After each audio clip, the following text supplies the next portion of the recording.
Tacl House Note. Един воблер, който присъства отдавна в каталога на японците. Един минол, който спинингистите, които практикуват от повече години, за тях той е добре познат, но може би не е толкова известен на по-младите спинингисти, които от няколко години са се запалили по този спорт. Както в живота, така и в риболова има различни моди, но има и примамки, които вършат работа винаги със сериозен кост, когато присъстват в кутиите. Какво е характерно за този минол на Tacl House? Произвежда се в два размера, именно 13 и 15 см в потъващият sinking вариант. 20 грама е теглото на 13 см воблер, Note 150 мм тежи 27 грама. Цветовата гама е отворена и ще видите след малко, че има и доста интересни цветове. Преди това да обърнем внимание какво е, може би, специфичното и характерно за този воблер. Именно тази извивка тук, между втората и третата тройка. Виждате, тази извивка е много характерна и специфична за тялото на този минол.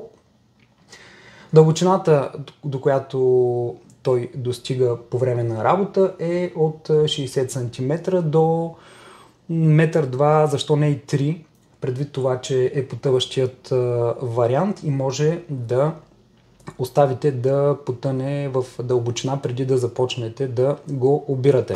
Няколко думи за цветовете. Цветовата гама на воблерите Note на Tacl House е широка и разнообразна. Присъстват както натурално оцветени примамки, така и такива, които са с по-агресивни окраски. Виждате нещо не толкова често срещано, златист воблер с подчертано розов гръб.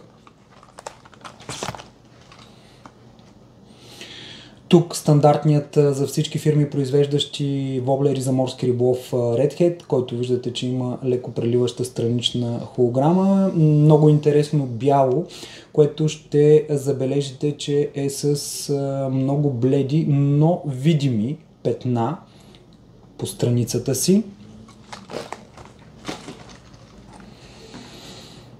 Няма как да минем без традиционната сардина, но в изпълнение с червено коремче, когато говорим за воблерът Note на Tacl House. Нещо не толкова често срещано като разцветка, жълто-зеленикава примамка с оранжев корем.